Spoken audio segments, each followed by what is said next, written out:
afternoon, everybody. It's the Cryptid Huntress. I'm Jessica Jones. Happy holidays, everybody. It is almost Christmas, and we are going to start Christmas week off in a wonderful, festive way with my good friend, David Pardue, a fellow boots-on-the-ground field researcher based out of North Carolina, and he and I have spent a lot of time out in the woods together, and we have a lot to discuss today, a lot to show you guys today. David gets some groundbreaking evidence out at some of his research areas up around where he lives, and we've got a video that's going to pretty much blow your mind today. We've talked about this before, actually, with the peeking, looks like an alien maybe. And we actually are going to be showing you guys at least a minute minutes worth of that video so you can see its movements and stuff today. It's going to be fantastic. So we've got a lot more too to show you guys. So y'all go get the popcorn, buckle up, and let's get this party started. I do have on my festive Bigfoot shirt today. You can't hardly see it. But yeah, it's my Santa Claus, my Santa Squatch shirt. And yeah, thank y'all so much for being here. And I hope you guys all have a very happy holiday. I know, we do have a show planned every Wednesday. This Wednesday, I don't want my moderators to feel obligated to be in the chats and stuff. So I'm going to have a short video for you guys on Wednesday instead of a full show. Okay, so I want everybody to be sure you're spending your holiday with your family and not being, feeling obligated to be over here on Wednesday. Okay, so, but thank you guys for being here today. I'm so excited. I just got off the phone with Dr. John Stamey, and he was so excited to tell me we've added another event to the calendar next year. And so if you guys would like to come and see me at all of the events I'm going to be at, most of them are down there on the ticker. I do have the next one coming up is January 11th at the Georgia UFO conference. It's going to be in Fannin County. I think it's at the Fannin County Food Bank is what he said. It's like a building where they do the food bank up there, just like the one we had up in Clayton. We did a UFO conference at the Clayton or Rabun County Food Bank, I think, but it was a nice venue, very nice venue. And so we're going to be right there in Fannin County on January the 11th. It's directly south of Chattanooga, Tennessee. Okay, so all y'all out in Chattanooga, all my Tennessee folks, y'all come down and see us on January 11th. And then on the 18th, I do have the East Alabama Bigfoot Town Hall coming up too. So you guys want to come see me over there. That's January the 18th with Tyler Flat Rock. We got Dale Boswell and Stacy Brown Jr.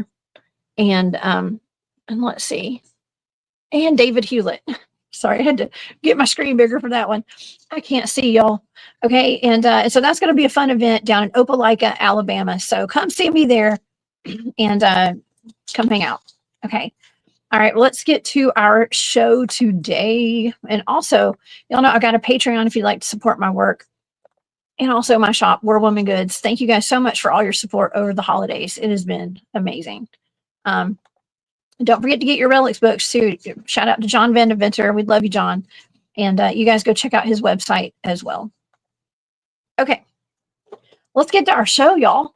Okay, because we have David Pardue here. A lot of you guys will know David. He's with the Carolina Cryptid Field Researchers, and y'all can find his organization on Facebook.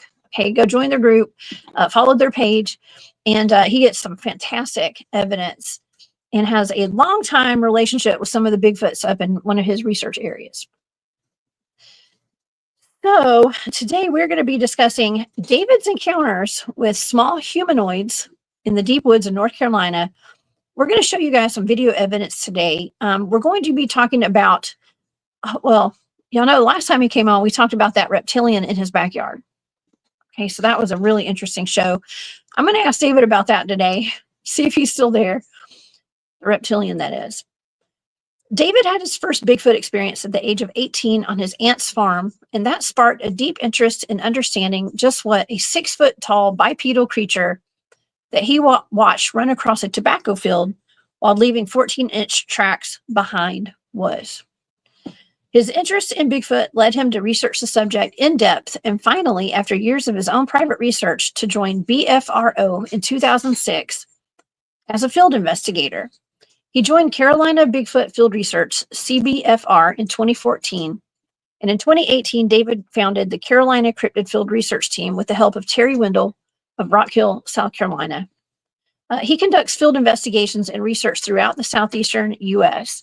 And you guys, like I said, can follow Carolina Cryptid Field Researchers on Facebook. So please help me welcome to the show my good friend, Mr. David Pardue. Hey, everybody. Hey, David. Hey, Jessica. Hey, thank you for being here, and Merry Christmas. Oh, it's a pleasure to be here. I always enjoy coming on your show, and I learned so much listening to your show, and it's just great to be in part of the community. Well, thank you. Well, I had a really great guest on Saturday night, and I saw you in the chat, and he actually reminded me of some of you kind of, okay, with some of the encounters that he's had. Shout out to Alan Thomas. Alan's awesome. He's out there on the West Coast. Yeah, and, I really want to talk to him. He's like, I was reading so much into his stuff that had happened to him, and he doesn't like sleeping out there. For the first 5 years after I had my very real up close and personal encounter up in West Virginia, I stayed up all night long. I would not crawl in my tent until the sun started coming up. It was that bad. And it was connection there. I know exactly what he was feeling and why he feels the way he does. And it's just, it's great to hear somebody else have the same problem. I've gotten over all of that since, but I can sleep now in a tent. So. Yeah. Well, he's been doing this. I think he had his first encounter back in the 1980s. And that's about the same time I had mine. Mm-hmm. In mid 80s. Yeah. I was 16, not 18. But I haven't typed in wrong. So that was an amazing event, and to me, to see something you can't explain, and then you spend the rest of your life trying to understand what you saw. And some people, they go out or they research it and they find it and say, okay, it was Bigfoot. And then there's other people like myself, they spend their whole life still searching because you never find the answer. Just when you think you have it figured out, something else shows up. And then where I'm researching, it's the Bigfoot I've pretty much figured out. I can go out to the areas and 90% almost guaranteed they're going to come up. I'll have an encounter. If I want an encounter tonight, I know where to go. And they're so used to me. They're not as I've pulled back a little bit from the research just with family life and events in my life that's happened and surgeries and stuff. You kind of get out of it. I used to go every weekend, and I've kind of pulled back, but at one time I pulled up and I would feed them a raw chicken, and I had the same routine. I'd done the same thing every time. I drove the same vehicle, take it out, set that raw chicken on a stump, same stump. I used it every time.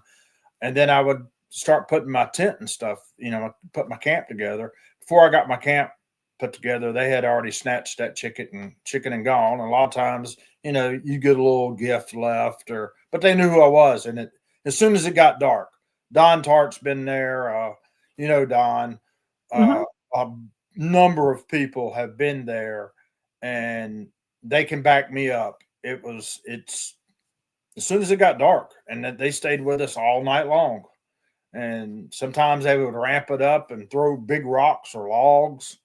They'd throw them right over our camp. And then the next night, all you would see would be, peeking out. And Keith, Keith, he had, I'm pretty sure he had his very first sighting through night vision there. And they were playing with us. They were running from tree to tree. And the one that he got to see that night, I'm pretty sure it's the same one or it's the same type. I got a picture of in the daytime back in this past October, and we're going to be showing that picture today. But it's just, for me, it's gotten weirder, and the Bigfoot I figured out. Now it's this new stuff that's been popping up since around 2013 is when we first started noticing it. And it's just gotten weirder and weirder and weirder. And what it is now, I have no idea. Matt's in the chat. Matt Hooper's up in here. Hey, Matt. Yeah, Matt's experienced some of it. You know, Matt can tell you about the first time I ever met Matt in the woods. I knew what he was doing just by the way his actions. He didn't know me. He didn't know he knew who I was, but he had never met me. And I just happened to catch him in the area. And I said, "Yeah, you're looking for Bigfoot, aren't you?" And he said, "Yeah, how'd you know that?" I said, "I can tell by the way your actions and the way you're talking and this, that, and the other." And I said, "Hey, I'll show you a couple things." And he can tell you the story about that. But they showed up in camp exactly where I told them they would show up. The dog reacted to them just exactly the way I told them the dog would react, and kind of blew him away. And then since then, we've developed a friendships, and he's actually part of my team now. And I've kind of took him under my wing and teach him what I can and show him stuff that took me 15 years to learn. He's 15 years ahead of the game right now. And, he's going out there by himself now, and he's having the same stuff that I've told him to do repeatedly, what to do, how to do it. And now he's getting results. He got a bouquet of flowers left, just, not flowers, but it was a a bundle of ferns wrapped up like a bouquet left as a gift.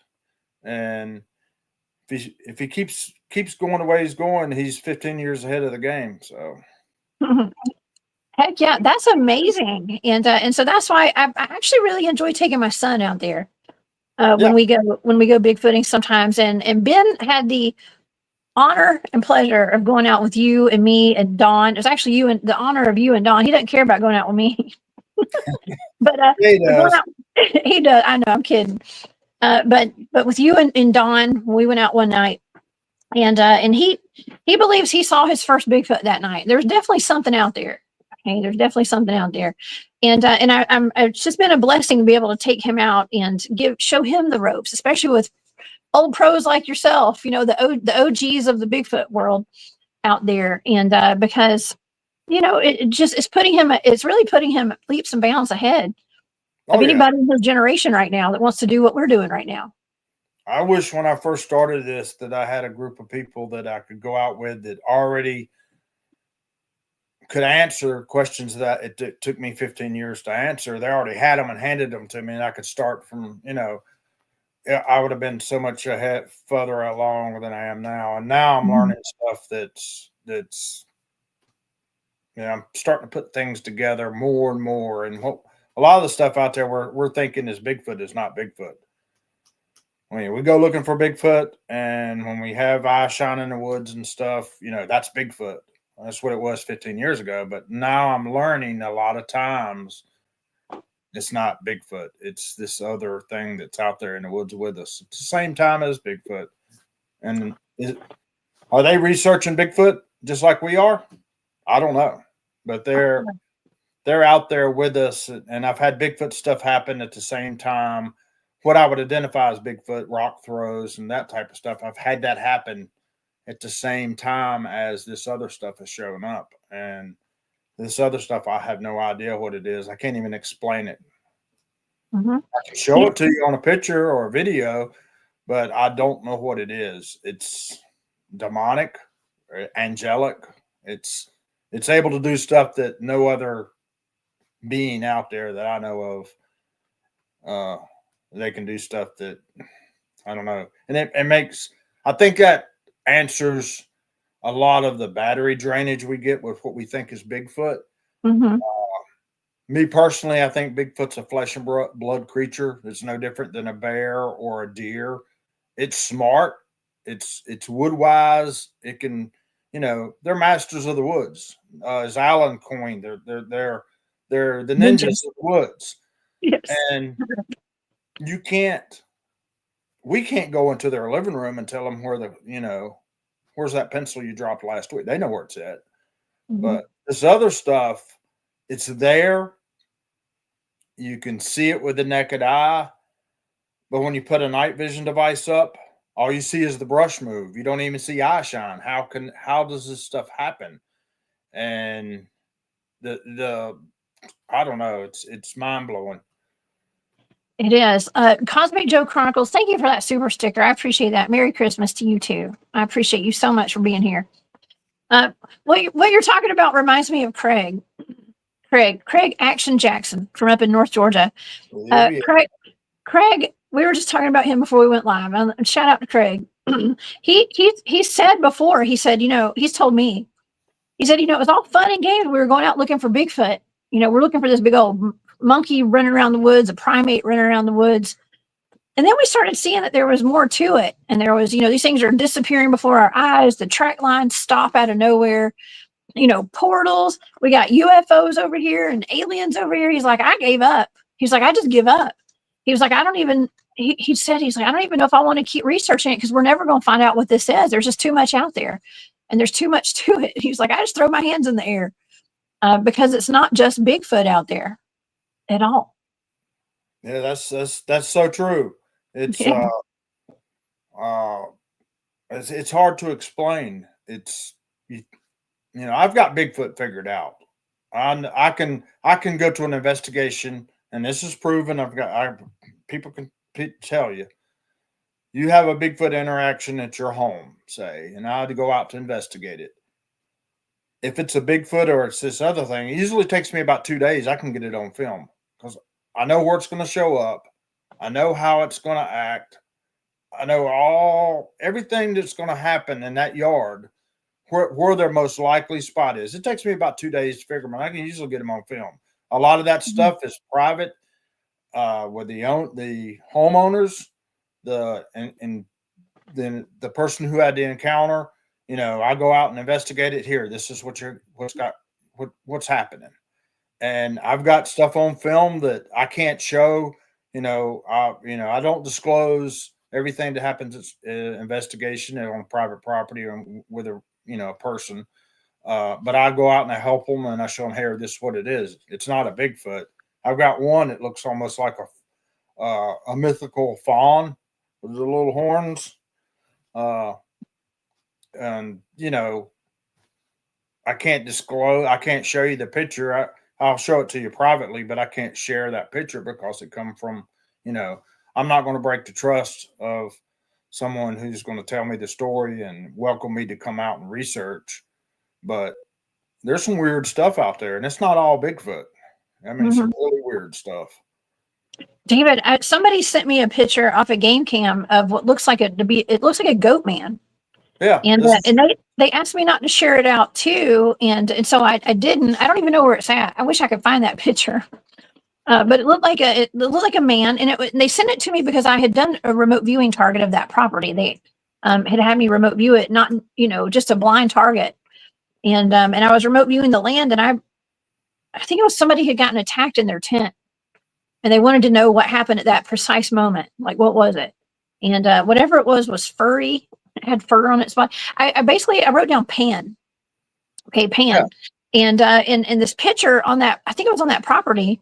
Looked like a man with a human body, and it was with no shirt on, curly brown hair down past his shoulders, and horns on both sides of his head. And like he had I couldn't see all the way down, but like from his waist down, it was fur.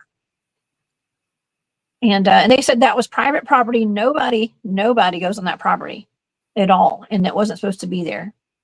And so it would line up with Pan, basically, that was in my data.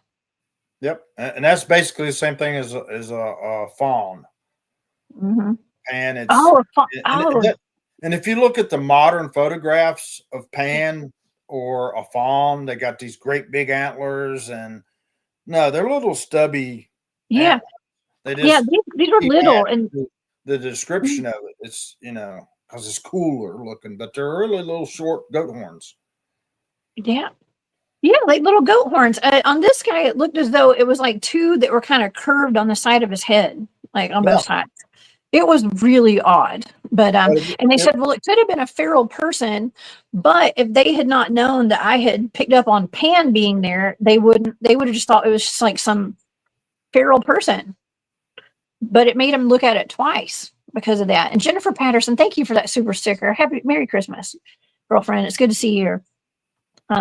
But yeah, there's so much more out there, and it doesn't. I'm not going to say this was never. It wasn't always the case. It's just, we were out there looking for Bigfoot, or I was, and just like Craig, he and yourself, like, we're out there looking for Bigfoot, and I'll be darned if all these other things don't start showing up, like Goat Man and aliens. Yeah, the aliens. The aliens. That's what it really got me. That's I'm out looking for Bigfoot, and this thing shows up, and there again, you can't see it with the naked eye. It was 25 feet away from us. We had a lantern burning in camp as well as a fire. So there was probably a 25-foot ring of light around our campsite. And it was myself, David Moser, and we actually had a guest with us that Moser had done an investigation on her property, and she wanted to come out and see what we do. So we invited her out, and she had her tent and stuff set up. And, at 3:00 in the morning, her husband is kind of famous. He's passed away now, but he was the lead guitarist, fairly famous rock band. And she was calling him at 3:00 in the morning, and he was coming off stage and saying, you're not going to believe what we just saw. And that thing was 25 feet away. You couldn't see it with the naked eye. You couldn't see it with night vision, military grade night vision. You couldn't see it with digital night vision, but it was there plainly on thermal. And that's what I got the video of. And that video is throughout the whole night. It's probably 2 hours, right close to 2 hours worth of video. It wasn't just a 30-second interaction with this thing. It stayed there and watched us for hours. And, I didn't get it all on film, but what I did get on film was an hour and a half hours of really good stuff that you can see it. A lot of it's me panning around looking. We started getting weirded out. Is there another one there? You start checking your backside and stuff. But I filmed it. I filmed that so long, I got tired of filming it. And I had David Moser, who was out there with me. I told him, I said, you flank it. I'm going to charge it. And we're going to see what happens with this thing. And it just disappeared from the thermal. But there was a heat transfer spot on the ground. I got that on video. The thermal was picking up a heat transfer spot where it had been standing. So it was physically there. And then it was not there. But there's the video. Or is that a still shot? It's the video. I'm trying to get it to play here. I may have to move my cursor over it to make it play. Well, if the audience, when they're looking at it, that tree there that's got the forked tree, the V, it's standing right in the middle of that fork. And here we go. It's playing. Okay. You'll see it move back and forth. It doesn't look like it has legs. I've looked at this video 1,000 times. I've enhanced parts of it, still shots and still frames. I've had other people look at it and check it out and enhance it and stabilize it. Matt actually stabilized a little short clip of it. But it's definitely there. Yeah, and you can see it peeking. Yeah, he's peeking his head around. After a while, he realized we could see him, and he started really hiding. He turned his face. It looks like an alien.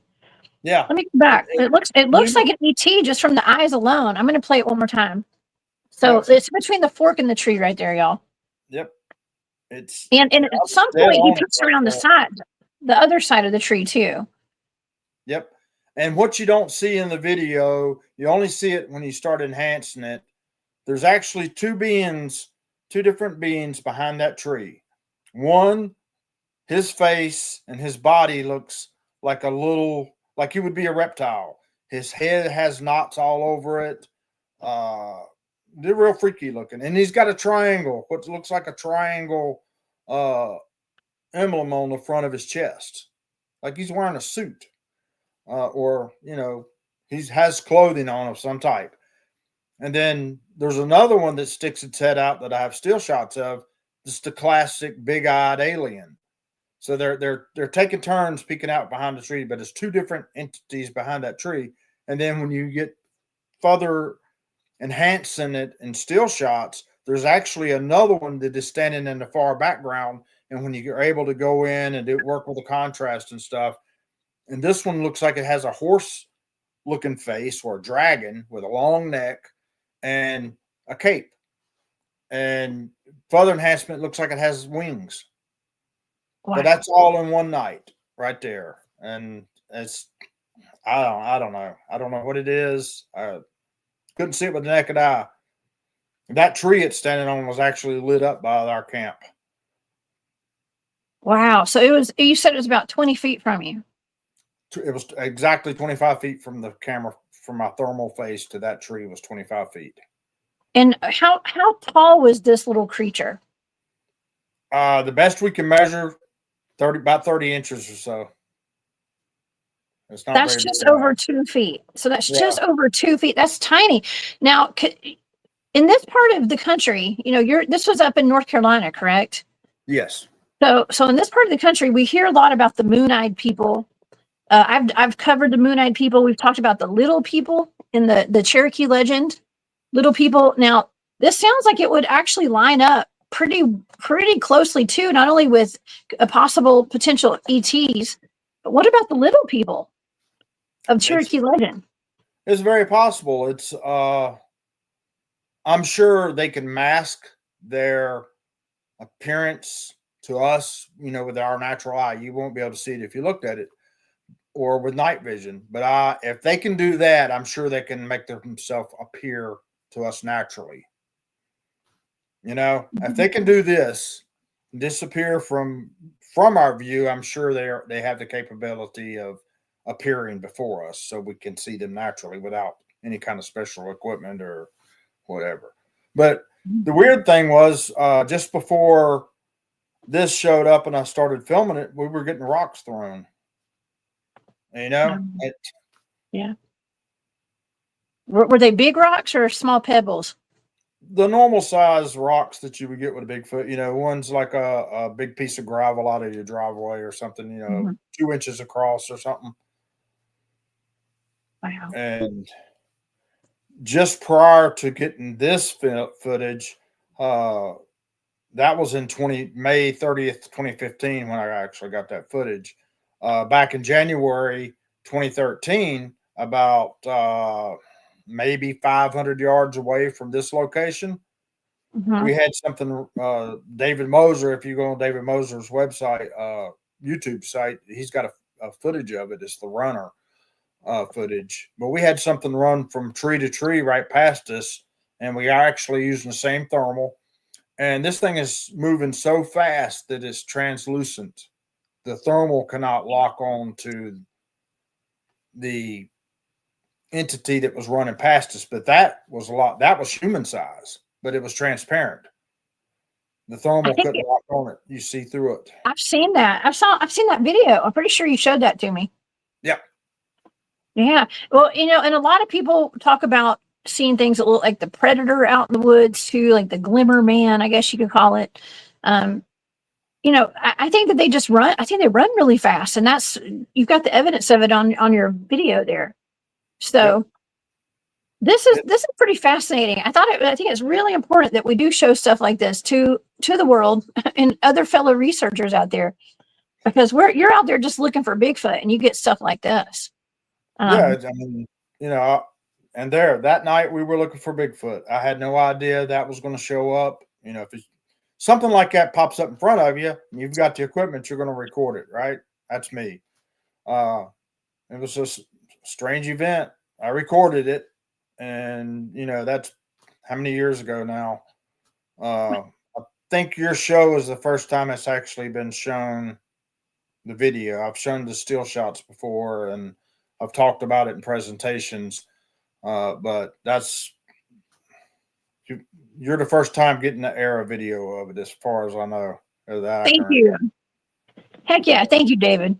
I appreciate you showing that, because, I don't show a lot of videos on my channel, but that's such a wonderful video. We got to show that. Any videos you want to show, I'll bring them over here. I'll show them. And one day I'll have my computer with me and I'll let you see the whole thing. And you know, there's more to it. There are some of them that run later on that night. 4 more showed up, but this time they had more of a human thermal signature. They were bright white, and they were just watching us from a distance. I guess they knew we could see them, so they approached us from further away, about 100 yards away, and they were there till daybreak watching us. But at one point, something spooks one of them, and it runs. And Matt Hooper's seen the video. This sucker's moving, almost looks like on Star Trek, whenever the Enterprise jumps to light speed, you get that bending of light. That's how fast this thing moves backwards. And we tried at that time when it happened. We're not been able to duplicate that movement on a thermal. You can't go from zip across, and you can see the body where it started, and zip, you see it where it ended. It just moves that fast. Kind of weird night. And we went back. I didn't send you a picture of it. We went back. We always, anytime, and if you're going to do investigations and you get photographs and stuff, you always go back and measure, do everything you can to figure out what you were seeing, how big it was, how far away from you it was, that type of stuff. And we done recreation videos where me standing behind the tree with the same camera, same distance, and I'm a giant compared to this thing. It's, I don't know, but we went back that next, I think maybe 2 weekends later, we went back to the same site. We set up camp. We're looking for the weirdo now, because we know it's out there, right? This weird things. That's what we're focusing on. Bigfoot's on the back burner now. We got something that's even more intriguing. And we had another one show up. I have a picture of it. I didn't send it to you, but it's standing from a different direction. I mean, we're looking at it from a different direction, but maybe 20 feet from where that was at. And it looks like it has a Roman helmet on. It's got a helmet on it, but it's weird looking. But there again, you couldn't see it with naked eye. It was just, it's in the middle of the veil. It's like splitting the veil, and the thermal's able to pick it up, but your natural eye can't see it. It's weird. There you go. That's the one that looks like a reptilian. Those actually are like horns sticking up on its head, like knots, when you really look at it. And you can barely see in this still shot photo that black spot that's in the chest area. That's a triangle. Wow. Well, it makes you wonder if these could be like ETs or something, some kind of extraterrestrial, and they're sitting there spying on you guys. Okay, they're watching y'all. Like, what are their intentions? Are they just observing, just like you guys are out there observing whatever's out there? It's observing you back. Yeah. And that photo, that still shot, that's a still frame from the thing. That's toward the very beginning, and when we first started seeing it and filming it. And it was standing pretty much out in the open. But then as the night went on, the minutes ticked by, we're staring at it, and then it figured out we could see it. Then it started peeking more, it got behind the tree more, it tried to hide itself. But yeah, that's the one that's, I think you may have the one with the big eyes, a still shot of that, but I'm not sure. That's the one that looks the most reptilian to me, is that one. Oh my gosh. He's just standing there with his arms. That's the one that's standing in the background with the long neck and the bigger horse-looking head. Yeah, you guys can see that. I know. Right behind him, but further in the background. Wow. It's amazing the things that you've picked up on, and this is all in, night visions and thermals. And so it's kind of sometimes it's hard to pick these things up and decipher what you're looking at, but you've really been able to really pinpoint the things that are in here. I mean, there's no doubt that that's a little critter, a little creature, a humanoid, a small humanoid, peeking in and out from behind this tree right here. There's no doubt. Yeah. None at all. And Matt says he's thinking it's a grays. Yeah, I mean that's what I've always called it. My first impressions. That's what from that night on. I mean, I got goosebumps right now just remembering that night. It looked to me it was a gray. That was the best description I could put on it. And Matt, he's in the chat. He's seen most of the footage. I actually sent it to him. He wasn't there when it was filmed. It was 10 years or so prior to me meeting him. I said, here, and he's pretty good with video and stuff. I said, here, take a look at this, stabilize it, tell me what it is. And Matt says the same thing. It's grays. Yeah. I think this is John Holderfield. I think I've been out in the woods with ERG. What's up? Says Jessica, asked David if he was of the mindset that cryptids did not exist until he had his first experience. Did you think they existed before you saw them for the first time? Bigfoot, I believed all the way back since I was a kid, and I seen Patty, the Patterson footage, and watched Patty walk across that dry creek bed. But in my mind, Bigfoot only existed on the West Coast. That was the only one. And I had never, as a kid, heard of Bigfoot here in the area that I grew up in. But as a child, they would tell us the woolly booger would get you if you stayed out in the woods past dark. The woolly booger and the wood devil and all that stuff you heard from your family and elders. That was just to scare you, to keep you out of the woods. That was my knowledge of cryptids. And then as I wasn't even interested in, UFOs. Yeah, it's a possibility. I always knew there was a possibility of that being out there, but I hadn't had really any kind of interactions like this.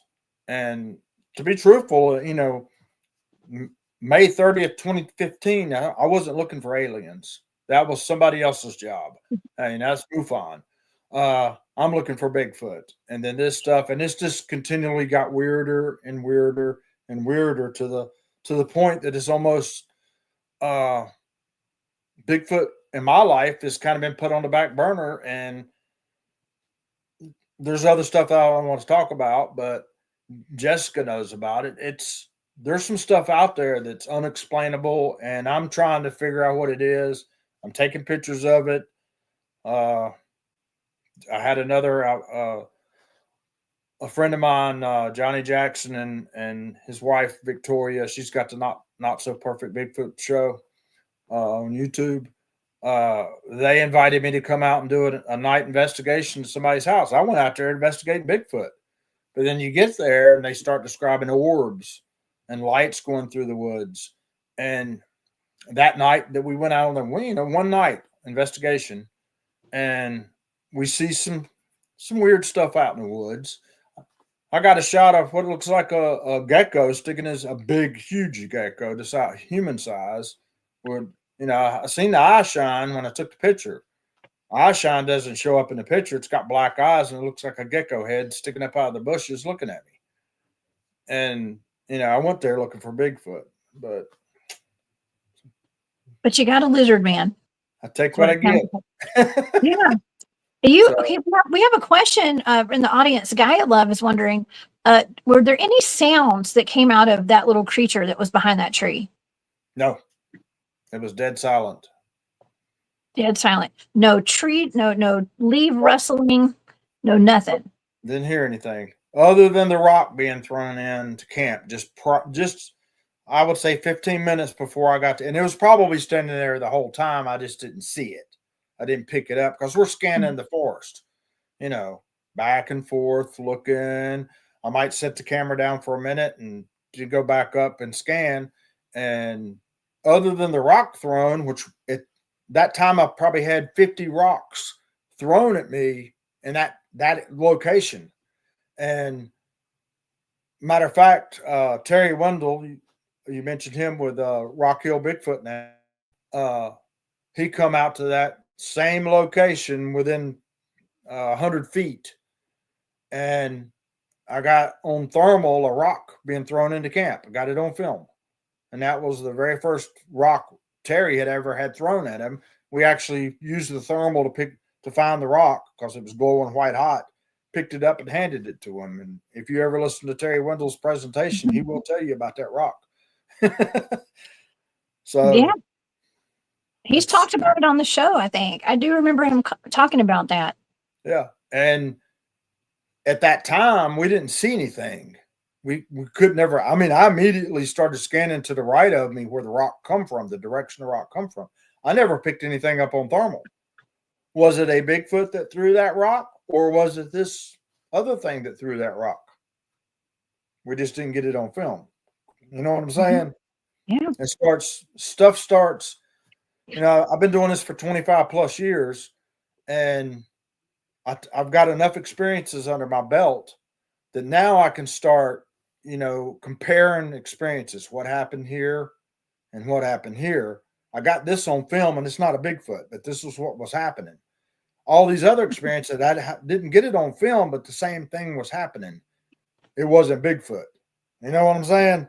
And I also want to point out, well, I want to point out something real quick to the audience is that, you know, because especially when I was at Spaced Out Radio, people would complain about BFRO sometimes not including supernatural stuff in their reports. Well, you are a longtime BFRO member, okay, and you were doing that for a long time, and you still go out and do BFRO stuff, right? No, I don't. I do stuff with BFRO members, but okay. I resigned my position with BFRO in 2014 after my wife passed away. I haven't done anything sanctioned through BFRO. I'm no longer a field investigator. Politics. I started doing my own thing. Yeah. Back then, you know, UFOs, Bigfoot were completely separated, and that was my mindset. That was, you know, that's how I always had. You know, that was the way I learned how to do things. And Bigfoot was over on the left, and UFOs and aliens and ghosts and stuff was on the right. I was never one of those that was a mixed bag of tricks going into the woods. I was Bigfoot and Bigfoot only. I could tell you everything you want to know about a Bigfoot. The other stuff I'm still learning. All this weird stuff, Dogman, you know, all that. I've never experienced a Dogman. I have yet to have an experience with a Dogman. That's on my bucket list. I guess I have to go with you, Jessica, somewhere to find a Dogman, but it's on my bucket list. May not be afterwards, but you know, when I was with the BFRO, it was always Bigfoot, and that was it. You didn't mix it. Even if it happened, you didn't mix it into the report. They had to be sanitized and separated. Yeah.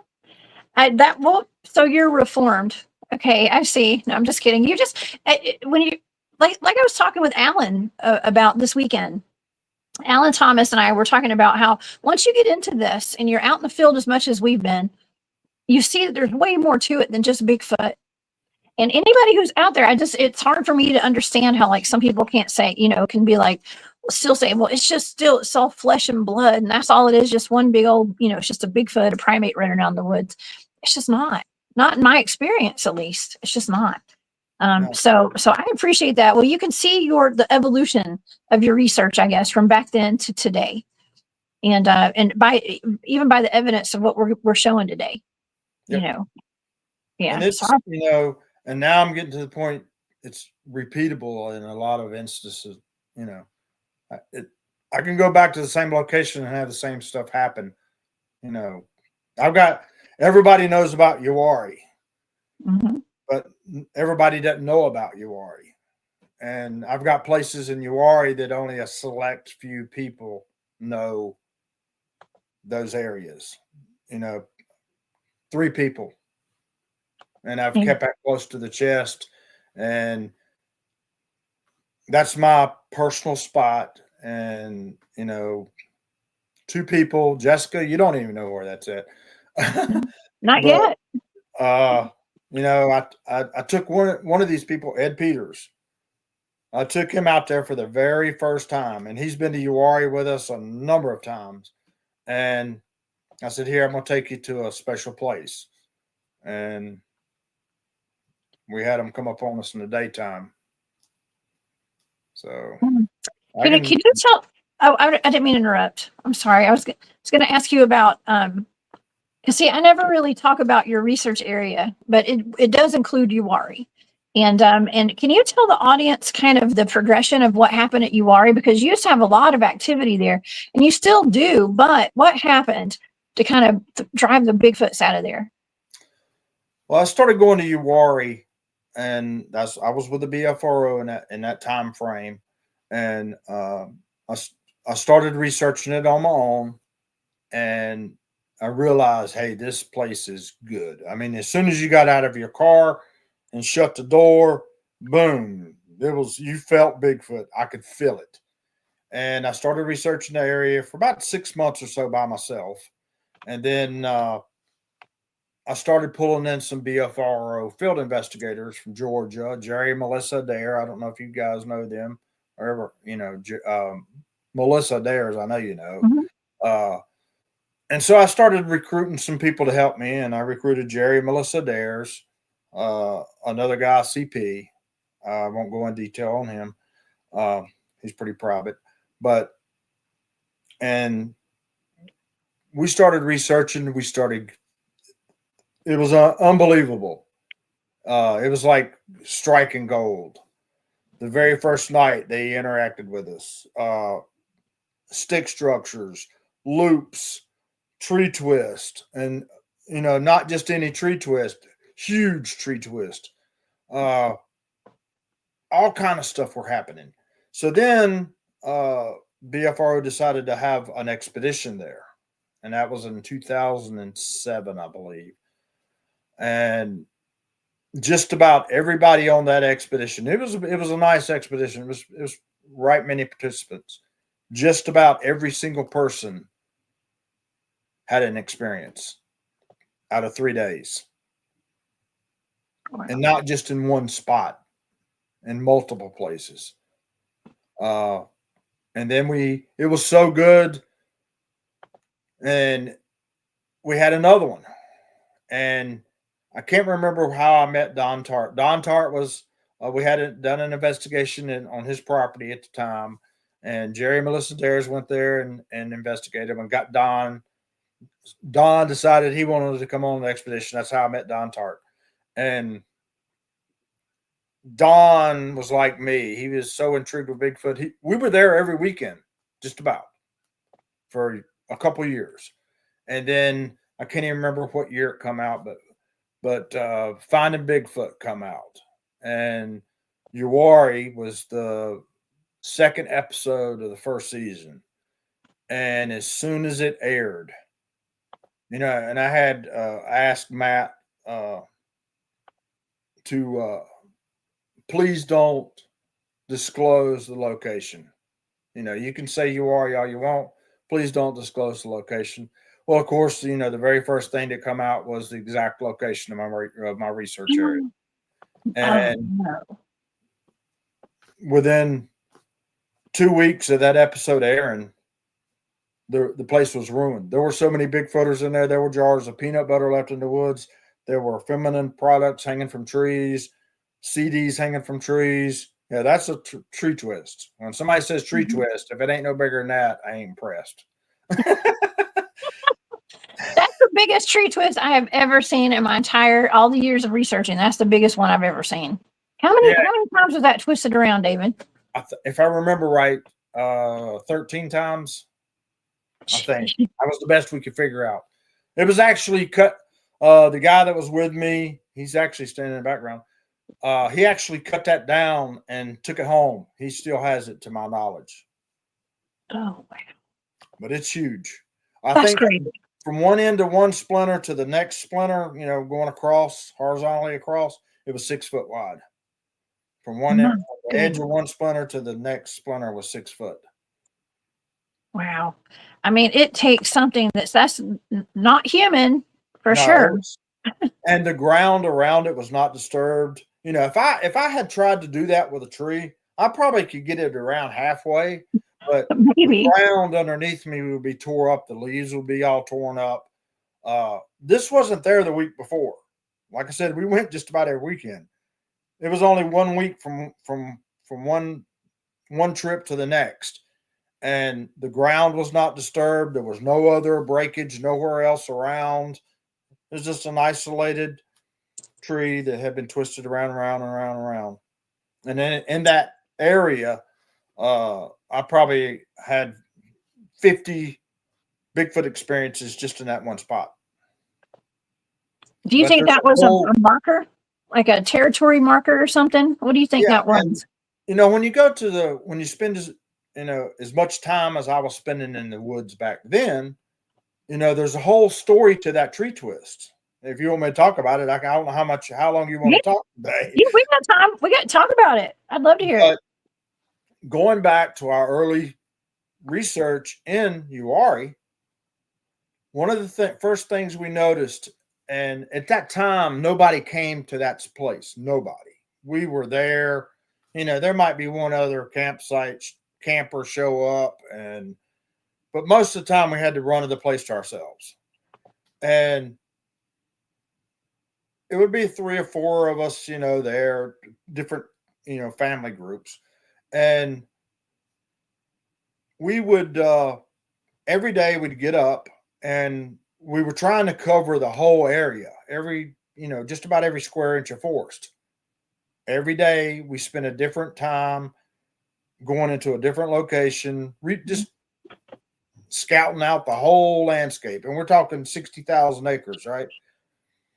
So we started noticing that when we went into the forest, because we didn't go in on a trail, we didn't, we went across country. Wherever we went in at, and when we come back in, we'd usually come in the same way we went in. We'd come back in the same way we went out. We started noticing they would put up these loop structures, and they would take a sapling and bring it around and twist it. And I've got pictures of it. You probably have some, but they'll and circle it around and loop and tie it. So they were actually marking where we would enter the forest because we're not going in on a trail. That's one of the very first things I learned about Bigfoot. They're watching you way before you're ever even watching them. I can't remember. Is that them? I have these little astro things. That's a little different.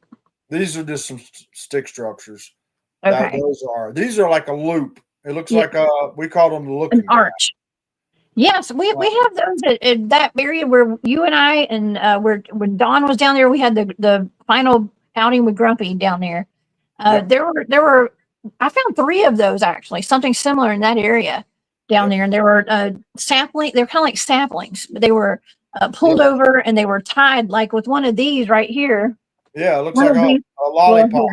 Yeah, we call them looking glasses. Yeah, and it was tied at the bottom like that with a bunch of sticks and like twisted around.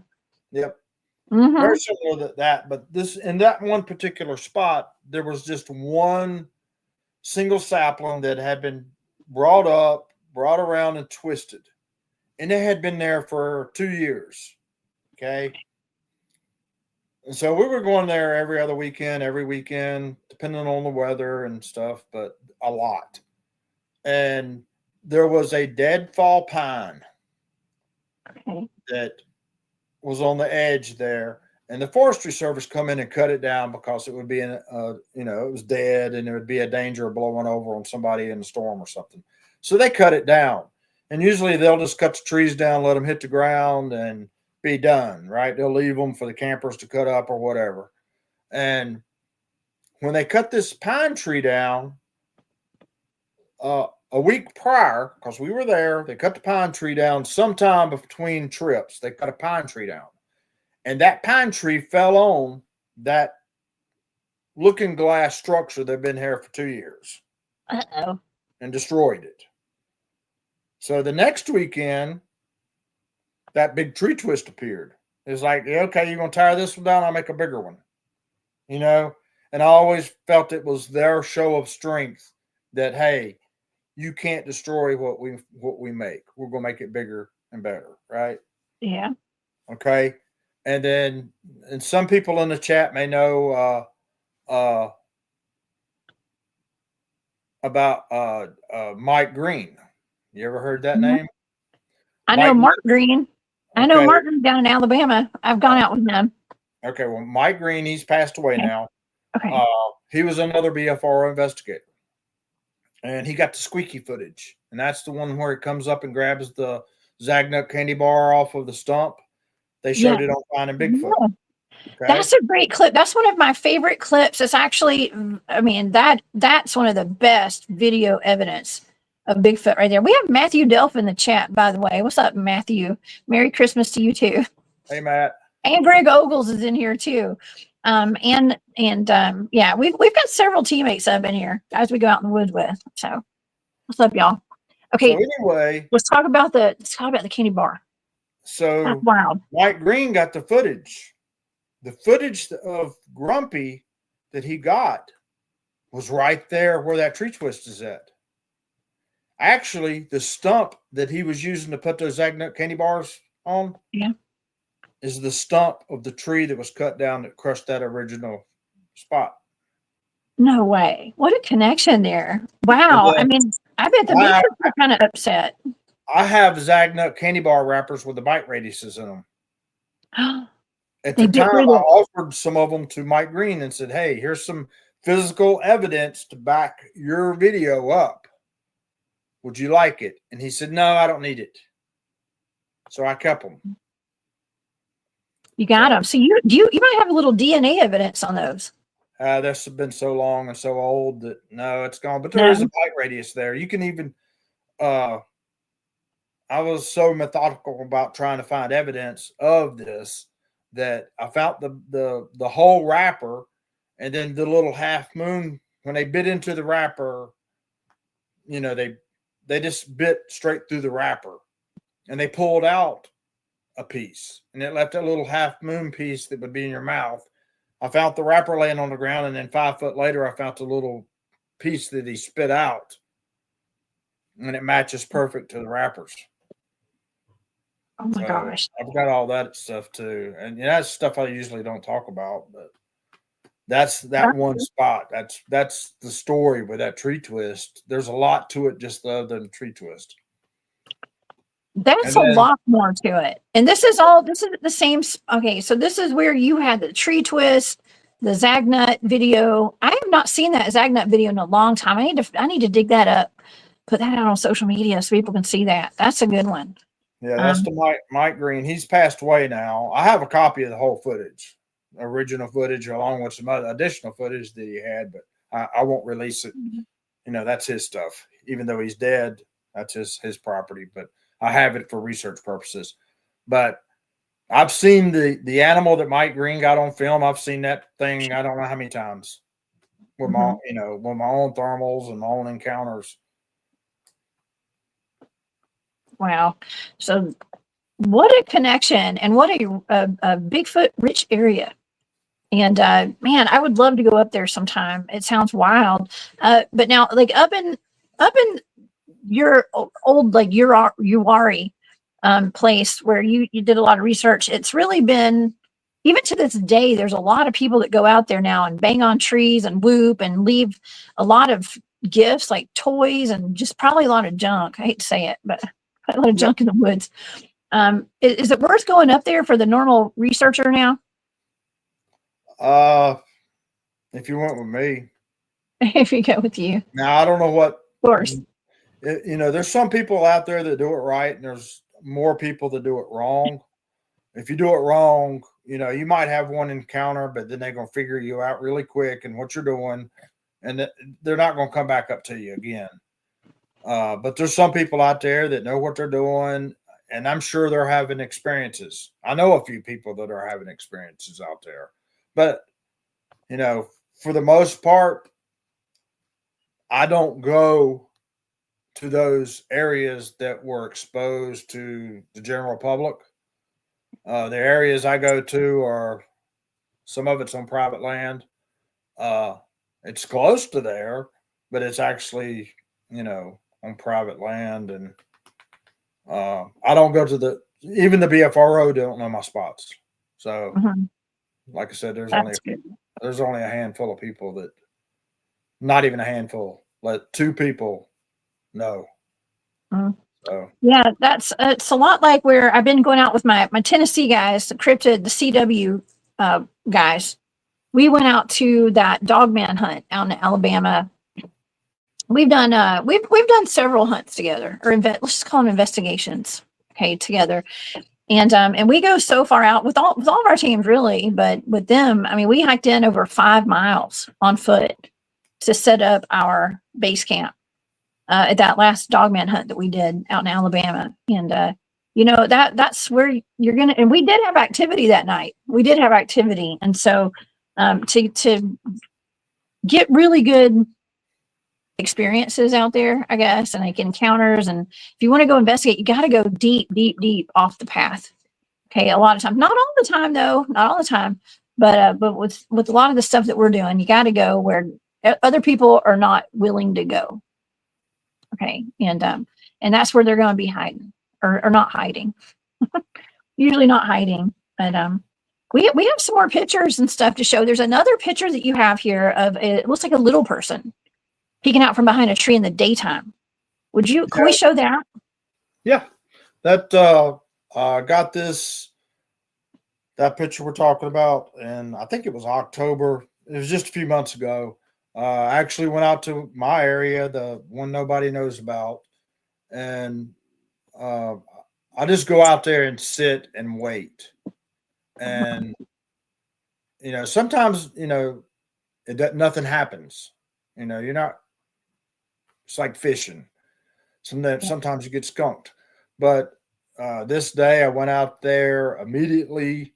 Within 30 minutes of settling down in the spot, I started getting very uneasy, more so than usual. It was really bad. It was almost demonic, like a demon was coming up on me. I got really wigged out, but I stood my ground, and this little thing here, this was probably 50 yards from me. This is like 12 noon. It's daylight as daylight's gonna get. And I started noticing not only that, but there's some more stuff there peeking out at me. Like this, it would be behind the tree and you'd see a head. At first I thought it was a squirrel. A squirrel will come around the tree a little bit and look at you. And then it come out further and further and further. And I haven't got a chance to go back and measure it, but just looking at the foliage and stuff, that's about the same size as what I filmed back in 2013 or 2015. And it's got the kind of alien looking eyes, the gray looking body, and it's just poking its head out, watching me. And then I had another entity pull up on me. This is the one I call a witch. The last time that I saw it was probably 2018, 17, 18 in that time frame. Keith got to see it. And it's got a pure white face. And it almost looks like it has a scream mask on. But it's black hair, really long black hair, and a completely white face. I was trying to find this video that I've seen. It was going around social media and stuff. And it was on the intro. It might have been on the intro to my Spaced Out radio show. I can't remember. But there was a video of a couple that was driving down the road. It looked like they were driving, and they pulled over because they were seeing eye shine behind. It looked like a hay bale or some kind of a log pile or something. And whatever it was, there were two creatures that looked out from behind it, and they had on a mask. It looked like Bigfoots with mask on. That's what it looked like to me, because it was all white. Their face looked white, but you could still see their eye shine. So it sounds similar. Yeah, this is like pasty white. This is like milk white. I mean, as white as it gets. And I'm colorblind, and that may help me see a lot of this stuff. The camouflage doesn't work on me as well. But yeah, I forget that you're colorblind. I wonder what kind of how what a difference that makes, compared to all of us. Well, for we me, don't have color blindness. Well, for me, I think what it is, when you look out through the woods with normal vision, you see all these different color greens, you see, reds and oranges and all these different colors. When I look out into the woods, I see one color green. There's not all these different shades of green. I bought me some of those colorblind glasses and put them on, and I was driving to the beach at the time. My girlfriend made me take them off because I was seeing stuff for the very first time in my life. So when I'm in the woods, stuff doesn't blend in like it would for you. I see it. Mhm. It just sticks out like a sore thumb to me, because you don't really have that shadow effect.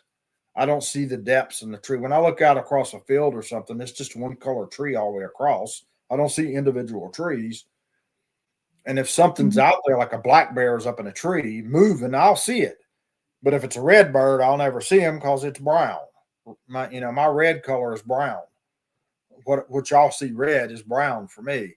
So it's a hindrance on some things, but as far as being in the woods, I'm able to pick out stuff that normally, it'd be hard for you to see. But you could take a red solo cup and stick it in my yard, and I'll never see it unless I just about step on it. It blends in. It's weird. So I know it to where. So if we're out in the field and we're doing camo awareness, okay, I'm wearing an all red jumpsuit, so you can't find me. I would see you, right? Because you would look like a brown blob. Oh, perfect. You would be a brown blob out there in the middle of green, and then you'd stick out. Like camo doesn't work on me. I see like a dark gray figure, or I'll see a dark black figure, or like if you said you were in a red jumpsuit, it would be a brown figure standing in the field, but it would be all one uniform color. And these other colors that's around me are not blending you in because I only see in a certain color range, and you would stick out like a sore thumb. And maybe that's why I see Bigfoot so well. I don't know. Yeah, I bet so. And but that's a good lesson too, to talk about in regard to how some of the cryptids are seeing us out there. Lee, the head of our ERG, he would always say, well, you don't really have to wear camo all this time because it really doesn't matter. It's like you could wear bright orange out here, and they're going to see us no matter what what we're wearing out there. So we're really just kind of almost like we're fooling ourselves. Everybody wearing camo. It really doesn't matter when it comes down to it. But we do like to do the camo awareness and everything. Of course, my favorite color. I joke around about how my favorite color is camo. Okay, I wear camo almost every day because I love camo. But yeah, it doesn't really matter. No, it doesn't. Maybe have the eyesight of like a deer or something. I don't know. A deer can see your movement like boom. And, the same thing happens with me when I'm out in the woods. I'll see a deer before real quick because it's that quick movement. That's what catches my eye. And a normal colorblind person won't see it. But, spin it around. If it's the right color and the right background, I'll never see it. Mm. Matt Hoover says, working with David, yes, him being colorblind lets him see things that we don't. That's good. That's good to know. That's good to know. And Andrew is wondering, what camo pattern do we wear in the field, or is that even relevant? Well, it depends on what area you're in and what the season is and all that. If you go to any kind of we have an Academy Sports here, or like Bass Pro Shop or whatever, there's different camos. It's so wild how many camos there are.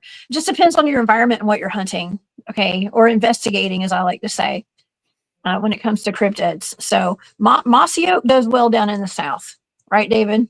Yep. Pretty much mossy oak. But if it's snowing or something, you need like a white camo kind of, man. It doesn't matter. In my experience researching Bigfoot, I used to wear BDU bottoms pants all the time just because they were comfortable in the woods. I didn't wear them for the camo effect. I just wore them because they had big pockets. I could stick, different stuff in it. I think in that tree twist picture, I probably had BDUs on. But when you're out there looking for Bigfoot or these other cryptids and you're out there in full camo, you set off a different air about yourself. You're hunting, because during deer season, everybody they see wearing camo has a boomstick. A pew pew. Bigfoot picks up on you as you're a hunter, and they won't interact with you as much. If you go out there in normal outdoor clothes, say a flannel shirt and some blue jeans, you don't project yourself as a threat so much as if you go out there in camo. Does that make sense? It does. And that's been my experience in the field. I don't wear camo. Yeah. I mean, I've got some camo gears just because when you buy it, that's about the only way you can get it is in camo. But for the most part, I'm in a gray t-shirt right now, and that's me, because that's my favorite color, because that's mostly what I see. So even pink is gray. Wow. I get ragged on that a lot, and I'm telling them, I said, "What are you doing with that? That's an ugly gray truck." And they're like, "No, it's got like a pink tinge to it." And well, that's why you got Trish there. She can help you out. And Matt. yeah. Matt's here too. Yep. Matt said that working with David and Uwari, he was picking up marbles stuck down in the bark of trees, dog collars hanging out of about our heads. He really has a unique way of looking at the world, literally. Whoa. There were marbles? Do you think that was from the Bigfoots, or do you think it's people gifting? There's people trying to gift a marble, but it just sticks out like a sore thumb to me. Matt walked right past it. And there was actually 2 or 3 on that one trail that people had put marbles and, in the cracks of trees and on top of the bark and stuff like that. And I was just picking them up, handing them to him. And he's like, "How did you see that?" I'm like, to me, it just sticks out naturally. It's like a beacon of light. The dog collar, I think that was in another research area, and he had ducked underneath it, and I just reached up, and it was one of those expensive dog collars that somebody's hunting dog had lost, and somebody hung it up on a tree limb, hoping, I guess, they would find her collar. But it just stuck out like a sore thumb to me. It was just this out of place brown thing, but it was I think it was actually red in color, but to me it's brown. But the way it was hanging there, it almost looked like a snake hanging down. And I just reached up, handed it to Matt, and he said, "How'd you see that?" And I'm like, it sticks out. But he probably sees something I missed. That was another interesting location with Bigfoot. That area, it was a wildlife management area, and they had planted corn and oats and something else. I can't remember, soybeans or something in that field for the wildlife. And we actually documented it and have footage of it. You could tell the Bigfoot weren't going in harvesting single ears of corn. They would go in and like grab up a whole armload of stalks, pull them slap completely out of the ground, and then drag them out of the field and feed. And they had little tunnels made where they would pull themselves down in there, and there were cobs from one season to the next season to the next season. You could tell the current cobs from last year's crop and the crop before that, where they had been using these little hollowed out areas. And they were even pulling them up in the whole stalks up in the trees, eating the corn up in the trees. Wow. Well, you also you mentioned the dogs and the dog collars that you were finding out there. What do you think the relationship is between Bigfoots and dogs that come out to these forests? Not good. My experience, and going back, all the reports I've taken a whole lot more reports of a Bigfoot killing a dog than I have of a Bigfoot being nice to a dog. It's when you have a dog in camp, your possibilities of having an encounter drop down drastically. And not 100%. Usually the dog will run away, will try to get back in the car, hide in the tent, get down to your camp chair, for the most part, though, you lessen your chances of having an encounter with a Bigfoot when you have a dog, because the dogs are seeing stuff we can't see, and their hearing's 10 times better, and their smell, and they alert to a Bigfoot. The first night I met Matt Hooper out in the woods, they had a dog with them, and I knew I had already seen the Bigfoot eye shine right behind them. I knew what the dog was getting ready to do as soon as he winded him. And I described to Matt exactly what that dog was getting ready to do. And sure enough, that's exactly what the dog did. And he said, "How'd you know that?" I said, "I've just been doing this a long time." And Matt, he's in the chat, or he was. I don't know if he still is. He's but here.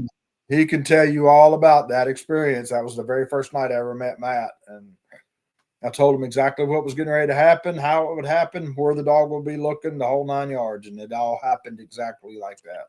That was the first night I ever met Matt.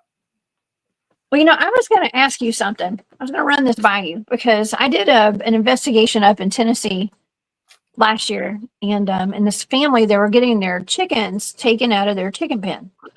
And the only thing, and Farrah was sending us pictures of like a stick, like someone had taken a stick and poked it into the chicken coop, shooing the chickens over to the other side to open up the door, get a chicken, and shut the door back. Okay, Yep. So it could pretty much be a human or maybe a Bigfoot, right? And that's kind of because she was getting Bigfoot-like creatures on her cameras around the house. There was a large footprint by the chicken coop, and that's really what brought us out there was these was the footprint, and of course they were scared, okay, because there was other stuff going on there too. But the chicken feathers, so there were no like pieces of chickens. It didn't look like they were unalived right there. There were just like piles of feathers, and then like a line of feathers going into the cave behind their house. But then we got there to go investigate, and David, there were no footprints in that cave, none, no tracks. I remember you telling me about that investigation and what happened and some of the stuff Mm-hmm. they found in the investigation. Yeah, it's like that's typical Bigfoot behavior. It doesn't explain why the tracks disappeared, but what we call Bigfoot behavior anyway. Did it decloak or cloak when it went into the cave, and then all physical appearances of it, even footprints or tracks, disappear? Is that one of those where that cave is actually a doorway? Mm-hmm. And they're able to go from the physical world back into their reality, Yeah. I mean, the stick that's typical of a Bigfoot they're smart enough to be able to shoo the animals to the other side so that their teammate can grab one. Wow. That's what I thought too. That's what I was telling them. And we started thinking, okay, like it wasn't a cougar or any kind of predator that they would have eaten it right there. I would have thinking they would have gone for more. They wouldn't have just opened up the door, grabbed, and this was happening like over the course of like a week or 2 weeks, several chickens were taken just like that. But I started thinking, okay, what if, and somebody in the chat had said, and what's up, Cindy and Good Break? What's up, lady? Thank you for being here. She is also a Bigfoot field researcher out of Idaho. I think she's in East Texas right now. So what's up, Cindy? And I see Eric Tesherman in here too. There's all sorts of Bigfoot researchers in here today. Thank y'all for being in here. But somebody in the chat had asked about Bigfoots having pets. Okay. And, or they said, except for Bigfoots who have pets. Do you think Bigfoots have pets, or do you think, okay, so my hypothesis was, well, maybe it's a Bigfoot. Maybe they're taking chickens because they have their own little chicken pen somewhere. Maybe I was just trying to think positively about this, but I was thinking, well, maybe they're not eating them. And so maybe they're just taking them for pets into their cave. What do you think about that, David? Is that even possible, you think? I don't think they would be taking them to their pets. I can see a male hunting, harvesting whatever, animal, goat, chicken, and then taking it back to the family, the female with the children and the babies. And that goes back along with road sightings with Bigfoot. Just about 95% of your road sighting reports are of this great big huge Bigfoot crossing the road, correct? Mm-hmm. You never hear about the little ones. Very few reports of little ones or mid-size or, you know, I've got a photo from Uwari with a baby on her hip, and that female is only 4'11". But she's, you know, she's built like a barrel. But Mm-hmm. the alpha male of that group, he's huge. He looked just like Chewbacca.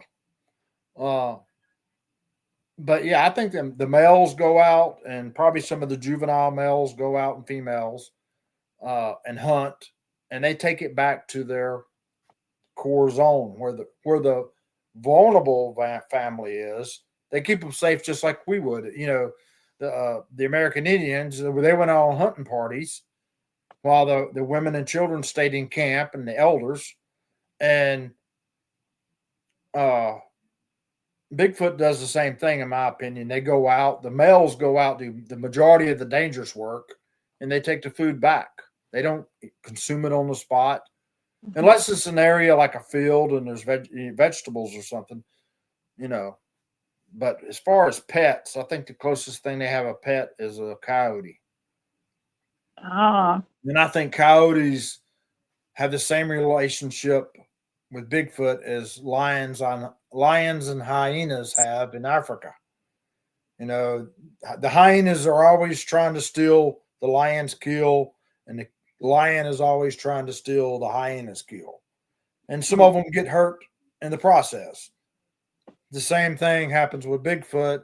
The coyotes are either make a kill and Bigfoot comes in and tries to steal the kill, or the coyotes are chasing the Bigfoot trying to take his kill.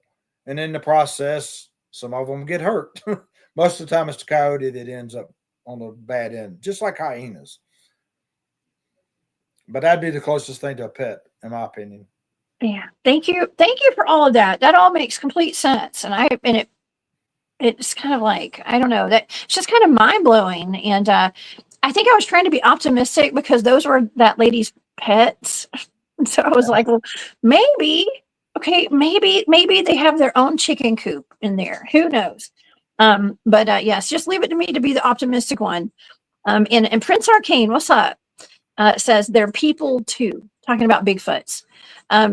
A lot of people see them, they call them the forest people. Is that how you look at Bigfoot too, David? Me personally, I know what, you know, I know a lot of people that think that way. And in a way, I still call them in the animal kingdom, but they're a whole lot more advanced than your great apes.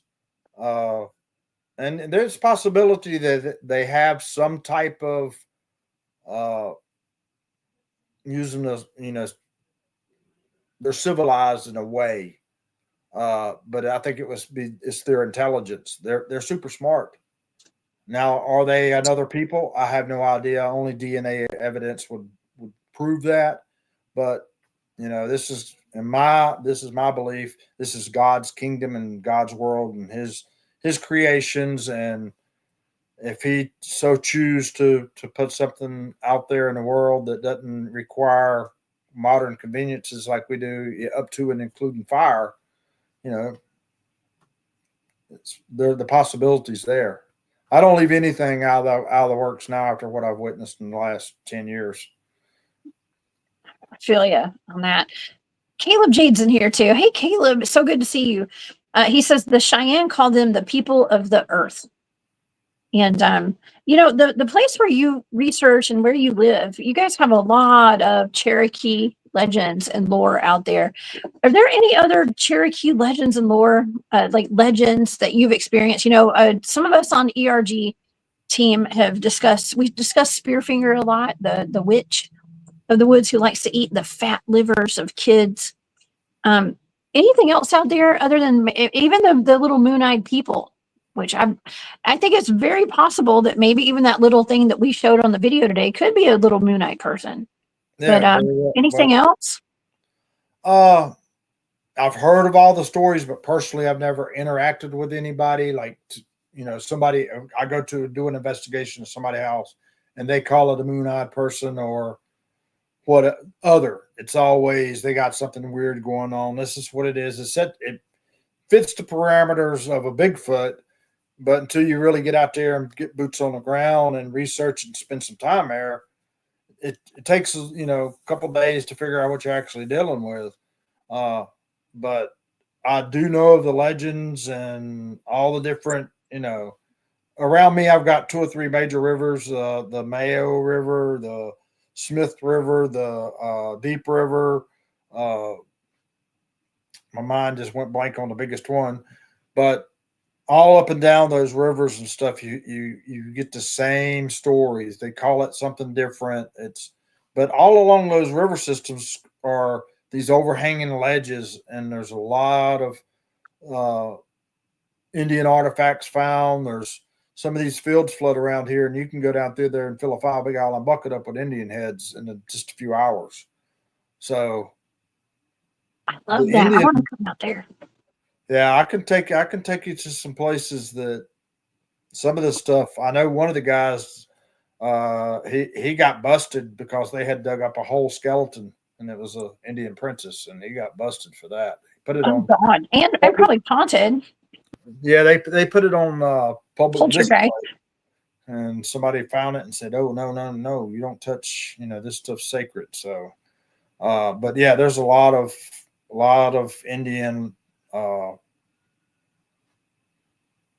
sites and arrowhead sites where they actually made the sites. Hold on, an alarm going off. But the local legends, I haven't heard anything around me personally other than the old folklore of Bigfoot, woolly booger and red-eyed booger, that type of stuff. Y'all seem to have that all down in Alabama and Georgia. Y'all got the white thing, and we got the Alabama white thing. Yeah, we just No, you got way more than just aliens. There's aliens in Alabama too. I mean, you and I have done research all over the place. We've been in Alabama together before, and we know there's some weird stuff out there. I don't think it's as weird. Honestly, I'm not gonna say it's not as weird, but I mean, we have. Would you say that there are more Bigfoot interactions in North Carolina or Georgia or where or Alabama? Where's your biggest? I'm sure you're going to say North Carolina because that's your main spot. But have you been impressed with Bigfoot sightings? The number of Bigfoot sightings you had anywhere else? You are, that's the tops. I mean, by far, everywhere I've been, that's the best place. The area there, I don't want to give no exact locations. You don't got to give exact locations away. North Georgia, South Carolina, Tennessee, North Carolina, Georgia, all comes in together there. The Blue Ridge, Georgia area. Yes. And that area right there is really good too. Yeah. I won't give away specifics, but it's a general location. It's the Appalachians, y'all. It's the Appalachian Mountains. What's up with the Appalachians, David? There's just so much going on in the Appalachians, right? Yeah, they're old. You get up into the Smokies. It's a rainforest. Yeah. It's classified as a rainforest in certain areas. They get so much rain that is, you got certain areas up there that's classified as a rainforest. It's like being on the Pacific Northwest, and and the diversity of life out there is just immense. And I guess it's location. It's Bigfoot location. I know, absolutely.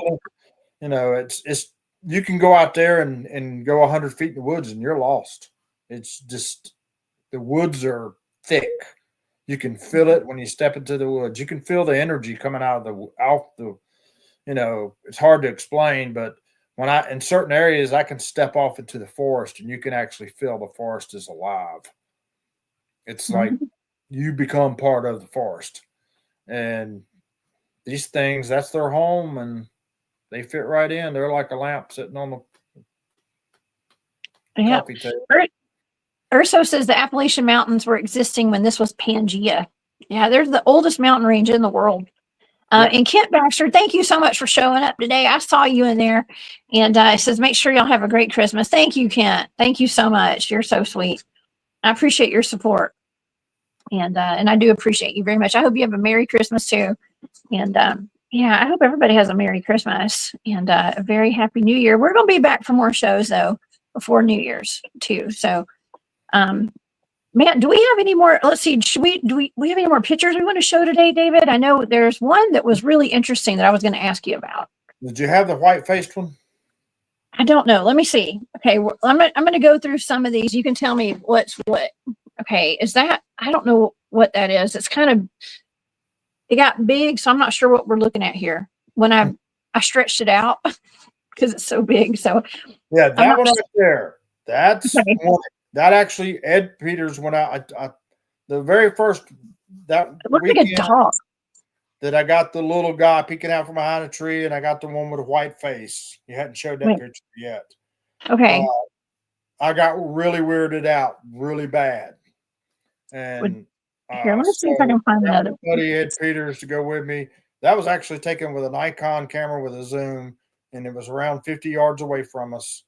And it almost looks like a cat in a lot of ways, but or a dog. Not. It's human size, and it's just peeking out around a tree. And it's not. I mean, it's got characteristics of a cat and a dog, and I believe that's the calico Bigfoot that I've seen down there in Uwharrie. It's got a calico coat. Calico. I keep hearing about calico and brindle Bigfoots.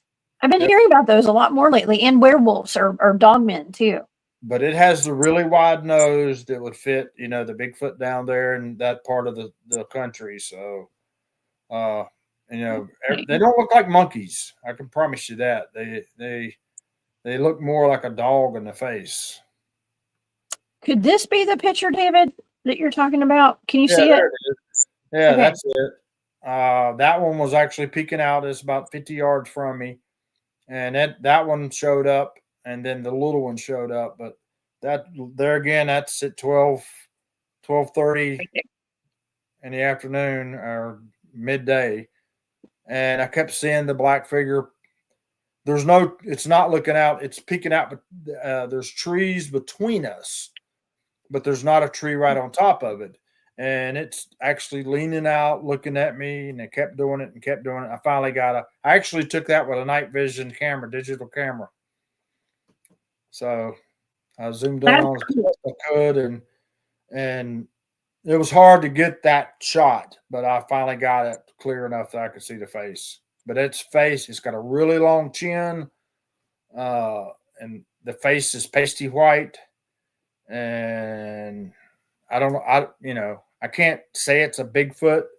It was acting like a Bigfoot, but I don't really know exactly what it is. But that's the same face that Don Tartt's got a picture of in the night vision, in a very, very close proximity to where that was taken. And then going all the way back to 2017, I think it was, when Keith had got to see his. That's the face we've seen in the woods through the night vision. Wow. I don't know. We've had people on the show that have had experiences or encounters with everything from dogmen, goatmen, horse humanoids. Okay, like you name it. We've had people on the show that have experienced it, and this could be pretty much anything. But it does look similar to the video that I was mentioning about the family, the couple that pulls up next to those hay bales on the side of the road, and those two things look out from behind, and it looked a lot like that, almost like a Bigfoot with a mask on or something. Yeah. But you could tell it's not. That one's weird. That one right there, I was so spooked out when I took the photograph, and I was sitting there looking at it, through the viewer, looking at it. I really got creeped out really bad, and I got the heebie-jeebies really bad. I took the photos. I hung out about 30 more minutes, and I said, you know what? It's time for me to get on out. I'm by myself, and I'm a mile and a half out in the woods by myself, and that was the weekend after the Hurricane Helene went through. So whatever the date that was, I was down there that weekend. So Wow. that's when I took that photo. And That's great. Thank you for sharing that with us today. Thank you for sharing all these. And Matt, we have not talked about the lizard man at his fence line, but David was on the show a few months ago. We talked about the lizard in your backyard, the lizard man or the reptilian. And has that come back? No, I hadn't had any signs of anything. I still got cameras out. I did notice it was an oddity that I had a camera out and it's been out about a month, and I don't have and it's got a mineral salt block right in front of it for the deer, and that camera has not taken a single picture. So I got to go figure out what's going on with it. But going back to the lizard man picture where he was crossing the fence, that camera has not worked since I got that photo. No way. It fried. Are you serious? Yeah, that was a $100 camera that's fried. It won't. Oh man! I got the little portal things too. Same time frame. The looking spirals that were coming at the camera, and after that camera doesn't work. I can't even get to come on. Wow. So, well, you got your picture, you got your evidence, and then it was like, all right, that's enough. That's enough. Move on. You can't invade my space out here, human. I love it, man. This has been a great show, David. Thank you so much for being here, taking time out of your day to come hang out with us. And I know the audience has enjoyed it today as much as I have. So, thank you. I enjoy it every time. It's always a treat to come on your show and just share. I mean, I put it out there. You take it for what it is, and I don't know. A lot of it I don't have an answer for, but I share it and say, hey, here it is. Y'all figure it out, because I don't know what some of it is, but it's there, and I try to share it. Like the alien stuff, the video. Like I said, that's like the first time that's ever been released like that. I've showed it a few times during presentations and talked about it, but I give you the honors of putting it out there for the first time, and I've been sitting on it since 2015, and I got more. We'll do another show. Okay. Well, thank you. That's quite an honor, David. I appreciate that. And I know we've showed the still shots from that a couple times here, and so it's really awesome that you allowed me to show that to the audience today. I think this has been a year of disclosure on a lot of things, and it's really wonderful that real boots on the ground field researchers are out here getting evidence like you are, and you're putting in that work, and it's wonderful. So thank you so much, and yeah, and thank you to Matt for being here too. I know Matt goes out in the woods with you a good bit, and yeah, we've had several of our teammates out here. Matthew Delph was even in here today. Man, Matthew Delph, when are you coming on my show? You better get your butt in here. And yeah, well, I know it's time to go when the sun starts hitting my face over here. But David, what do you have planned? You got any trips coming up, or do you take people out in the woods ever? Do you offer that, or what? No, I don't. Other friends of friends, like you and Ben's always welcome to come. Thank you. We're coming. Coming next year. I have to get to know somebody a little bit before I take them out there, because the areas I do go to are very active, and I have to be able to make sure that you're not going to bolt and run. The very first time I took my grandson out there, we got charged. So it's those type of places. But friends of friends, they go, and after I get to know you really, really, really well, I'll take you to my good spots. But yeah. Well, good. Well, I know I'll be seeing you out in the woods soon, and we'll plan. I do want to plan a trip up there this year. I'm waiting on you to come, because everywhere we've been together, you've never been. Uwari, where I'll take you to Uwari, will top anything that you've done in a while. I promise you. Oh shoot. Well, I'm ready. I'm ready for it. And hey, we'll take you dogman investigating Oh too. yeah, I'm ready. Whenever you're ready. We're planning another trip soon. I won't have a pew pew with me. I'll have a blade. That's just Okay. the way I roll. But We got you covered. We got you covered. We'll yeah. have a good time. We'll take you out there. Those guys would love to have you out there, actually. No, You know what I hey, mean? I'm smart enough to just drop flat to the ground, let y'all do the work. You know, I'll Right. stand back up when the smoke clears. Perfect. Perfect. Heck yeah. Well, do you guys still have your Carolina Cryptid Field Researcher? You got your Facebook page and stuff, and if anybody wants to follow you, there's no? Instagram. It's on. Got Okay. Instagram. So yeah, it's out there. Okay. And it's down on the ticker right here. It says Carolina Cryptid Field Research on Facebook. You guys go check it out, and on YouTube, and you can see some of their adventures over there. And yeah, and Instagram. So please follow them on all social media sites. Carolina Cryptid Field Researchers. Okay. And David, I hope you have a wonderful Christmas. Please send Trish my love and your new puppy as well. And yeah, and thank you for being here today. You're welcome, and it's an honor for me to come on your show. So, and thank you again. Merry Christmas to everybody in the chat, everybody out there. I hope everybody has a good year coming up. I feel that we're getting ready to have a boomer year, so things are looking up, and y'all have fun out there.